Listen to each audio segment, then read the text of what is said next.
A quorum is present. We ask our guests and visitors in the rear of the chamber and in the gallery to please stand for the prayer. Without objection, the day's prayer will be offered by our guest chaplain, Monsignor James Murphy. He is the former Vicar General of the Diocese of Sacramento and former rector of the Cathedral of the Blessed Sacrament. Monsignor Murphy. Let us pray. Gentle God, who listens to our prayers, we thank you for the blessing of this new day. We thank you for all the blessings you pour on our state each day, for the fruits of the earth, for the genius of new technologies, for the richness of so many languages and cultures, and so much more. We ask you to bless this assembly chamber and all who serve our many-faceted state from here. Be their guide in times of confusion, be their inspiration in times that need courage, be their consolation in times of trial, so that the decisions they make here are always truly for the common good. Amen.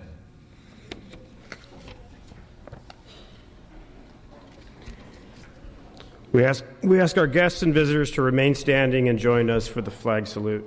Please join Assemblymember Santiago as he leads us in the pledge. Thank you, Mr. Speaker. Members, please join us in the flag salute. I pledge allegiance to the flag of the United States of America and to the republic for which it stands, one nation, under God, indivisible, with liberty and justice for all. You may be seated.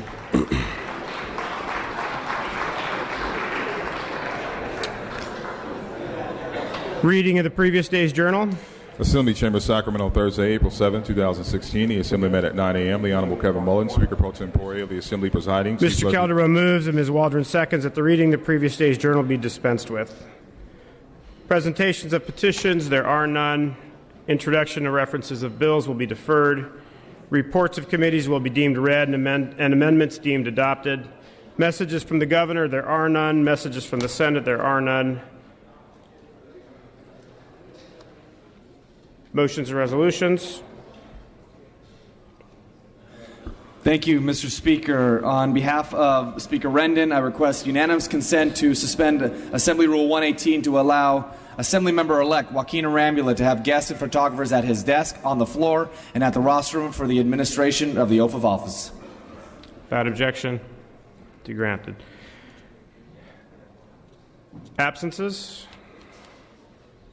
The absence of the day will be deemed read and printed in the journal. A newly elected member of the Assembly joins us today. Mr. Calderon, you are recognized for your motions relative to his swearing in. Okay. Assembly Rule 118 allows Assemblymember-elect Joaquin Arambula to have guests and photographers at his desk, on the floor, and at the rostrum for the administration of the oath. Members and guests, a special election was held to fill the vacancy in the 31st Assembly District. Dr. Joaquin Arambula is the elected representative for that district. I am appointing a select committee to escort the member-elect to the rostrum. Please retire to the rear of the chamber as your name is called. Assembly members Gonzalez, Cooley, Salas, Gray, Bigelow, and Gibson.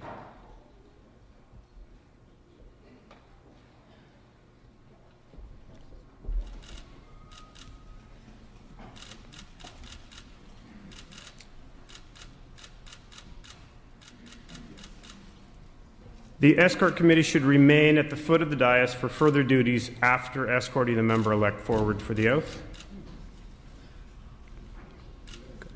The escorts will now bring Dr. Arambula, his wife Elizabeth, and their daughters to the rostrum.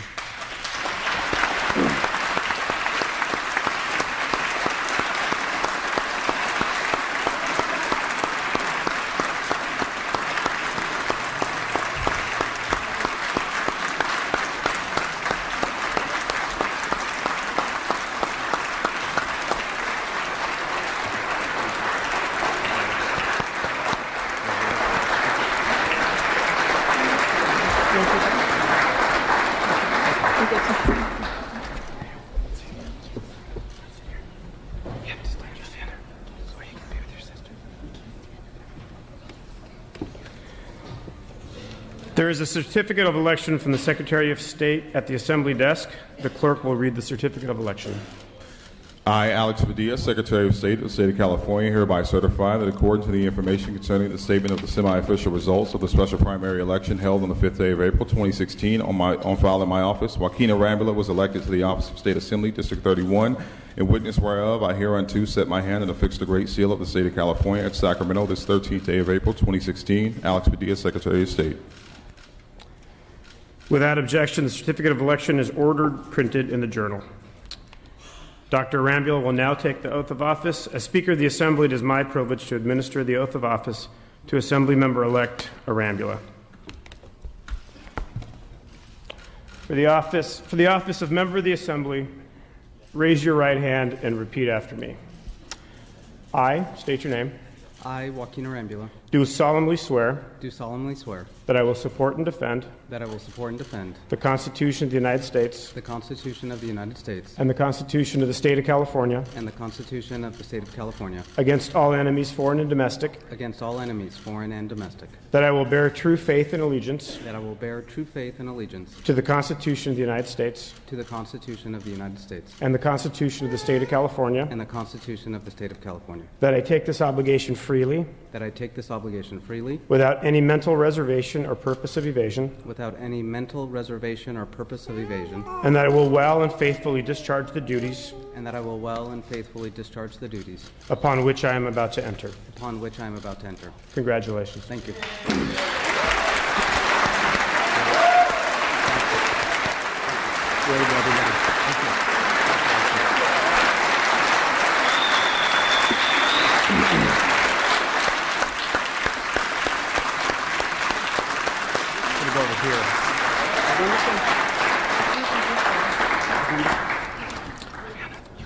I'm pleased to present your newest colleague, the Honorable Joaquin Arambula.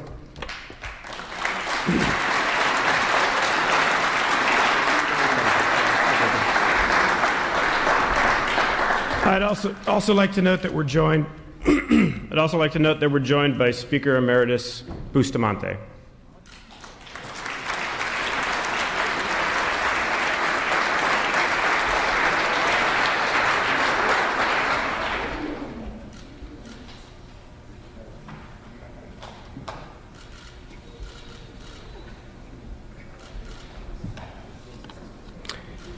The members of the escort committee will direct Assembly Member Arambula to his desk on the Assembly floor.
Mr. Arambula, you are recognized at your new desk for your very special guest introductions today. Mr. Arambula, the floor is yours.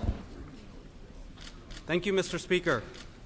I want to take this moment to thank my friends, new and old, for helping me to get here today. I want to thank California emergency physicians as well as the larger medical community for giving me the opportunity to leave my practice and follow my heart and dream that I could one day be an assembly member. A special thank you to my mother and father who are present here today and who have shown me what it means to be a public servant. And I want to thank my wife and my 3 lovely daughters who are here and who ground me and remind me why it's important to fight. I look forward to rolling up my sleeves and getting to work, and I want to thank each and every one of you. Thank you.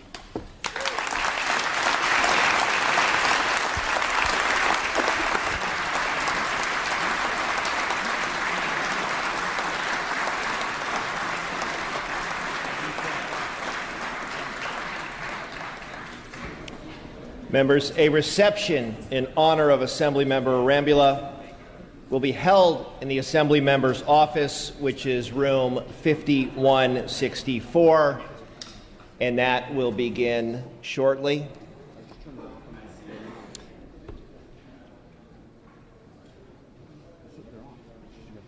Assemblymember Calderon, you are recognized for your procedural motions.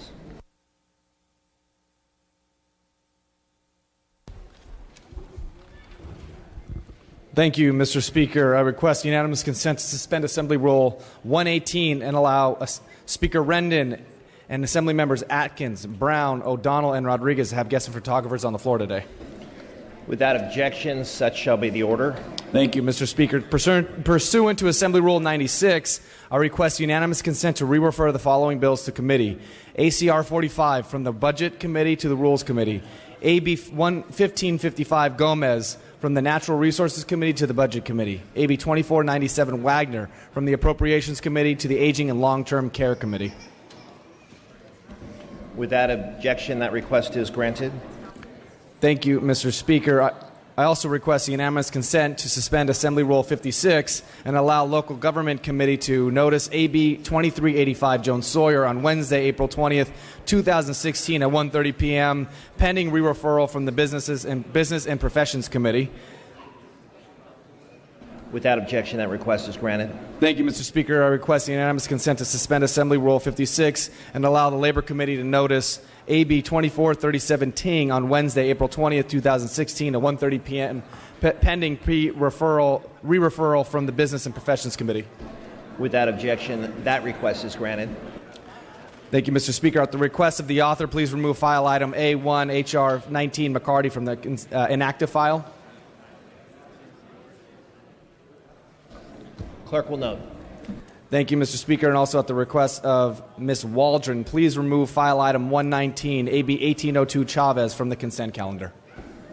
Clerk will also note.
Members, we have very special guests with us today. Members, if we can clear the aisle in the rear. Madam Speaker Emeritus, you have a special guest introduction, a special recognition. Madam Speaker Emeritus, you have the floor.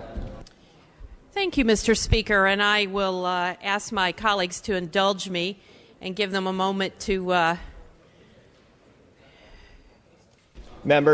Members, please give your attention to Speaker Emeritus Atkins. Thank you, Mr. Speaker, and thank you, members. I'm really honored today to rise to ask you all to join me in saying farewell to one of the Capitol's brightest lights, Mr. Arnie Sowell. Mr. Sowell is leaving the Assembly, and he's retiring from state service.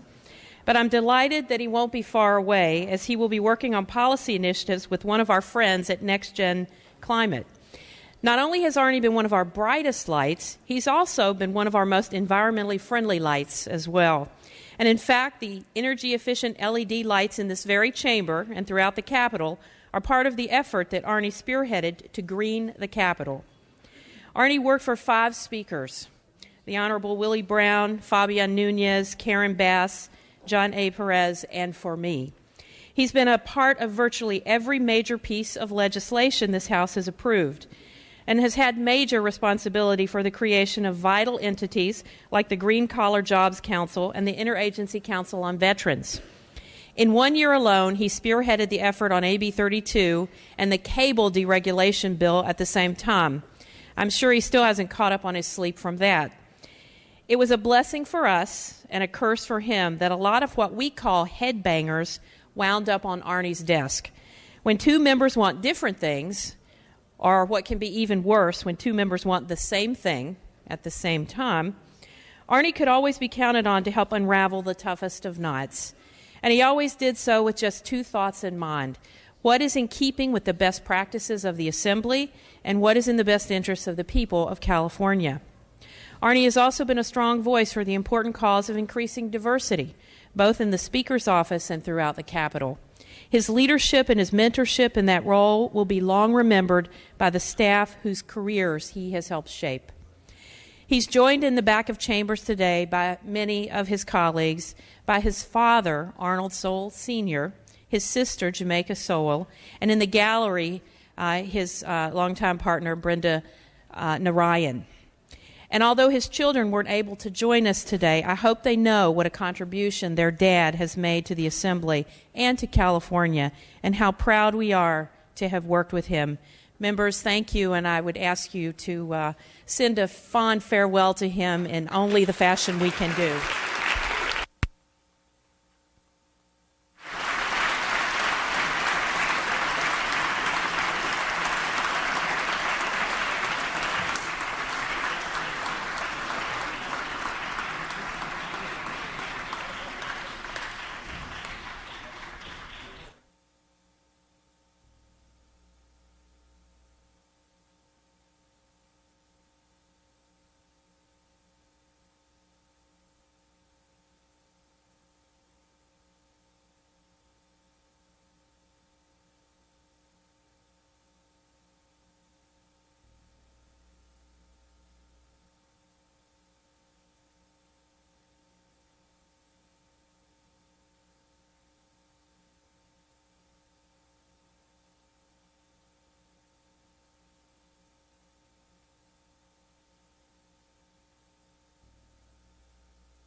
Members, we would also like to welcome a former member of this House and Joaquin's father, former Assembly member Juan Arambula, joining us in the Assembly today. Welcome, Mr. Arambula.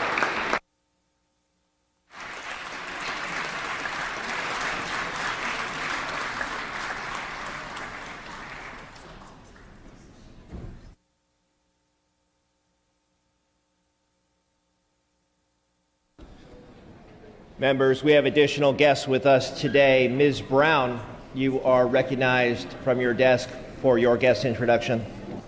Thank you, Mr. Speaker and members. Members,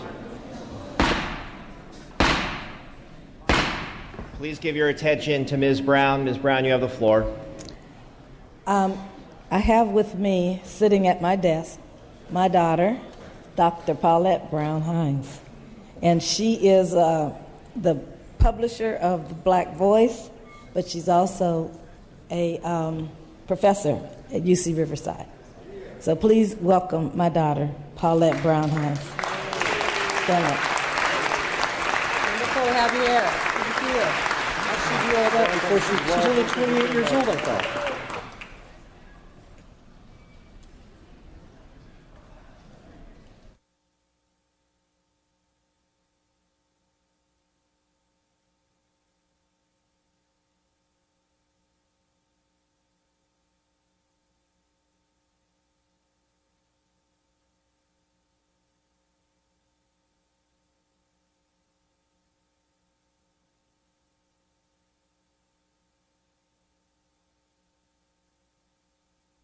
Ms. Brown, you have additional members of the family with us today. Well, I have not just additional members of the family. I'm a part of their family, but it's not by birth. I have with me Ken Morris, Lieutenant Andre Dawson, Robert Benz. They're with the Frederick Douglass Family Initiative. Ken is a direct descendant of both Frederick Douglass and Booker T. Washington. Their organization is currently launching a groundbreaking human trafficking prevention education program for the state of California called PROTECT. It means prevention organized to educate children on trafficking. They have partnered with the Attorney General's office and with the Department of Education and 2 California nonprofits. They're working in the rural communities here in California with that work. Frederick Douglass said, it's easier, members, Frederick Douglass said, it's easier to build strong children than to repair broken men. So please, welcome my friends, Ken Morris, Andre Dawson, and Robert Benz.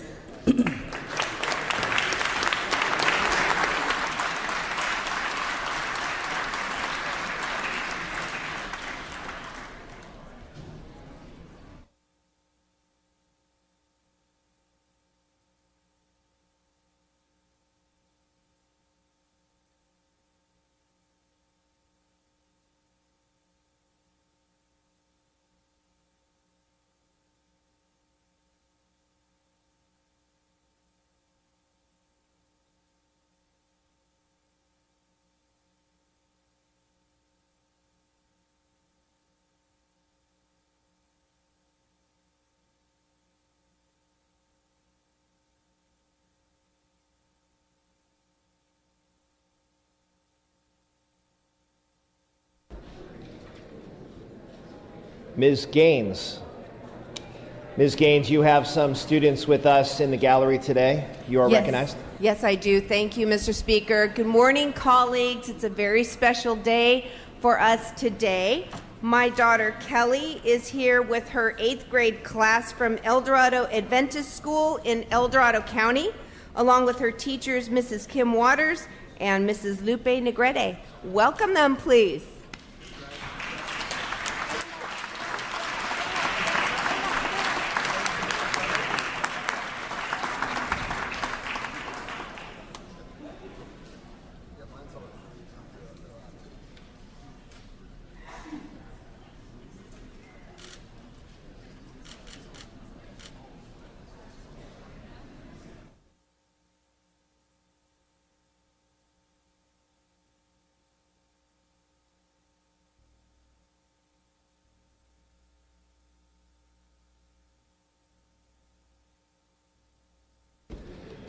Mr. Rodriguez, you are recognized in the rear of the chamber for your special guest introduction.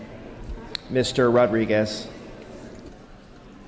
Mr. Speaker and members, I rise today to acknowledge an outstanding organization, 911 for Kids. 911 for Kids works to educate California kids about the 911 system. Over the years, 911 for Kids has shared stories of brave kids whose quick thinking and use of 911 saved lives and prevented crimes. 911 for Kids also works to acknowledge the 911 operators who are the backbone of the system. Today, we are honored to have with us 8 of those operators. From the Fresno Communications Center, Public Safety Dispatcher Elizabeth Yelton. On Saturday, January 24, 2016, Yelton was instrumental in reaching a suicidal young man and keeping him from harm. We have 3 dispatchers from the Placer County Sheriff's Office. Dispatcher Supervisor Tracy Bolachetto, who kept a family member calm and led them through CPR to save a drowning toddler. Dispatch Supervisor Erica McNamara, who is making the 911 education program a popular feature in Placer County schools. And Dispatcher Brooke Richmond, whose quick actions and calm temperament help a father get his infant to start breathing again. From the Sacramento Police Department, we have Dispatcher Heather Kruger, who worked with a caller to save the life of an intoxicated and possibly suicidal man who was walking along railroad tracks. And from the Rockland Police Department, we have Dispatchers Misty Widener, Denise Campos, Dispatch Manager Michelle Edwards. Together, they have partnered to gather and deliver much-needed supplies for victims of the Valley Fire. We also have with us today Charlie Cullen from the 911 for Kids Board, Elise Kim, the Executive Director of 911 for Kids, and Travis Boder and Randy Brooks of Motorola Solutions, sponsors of the 911 for Kids ceremony.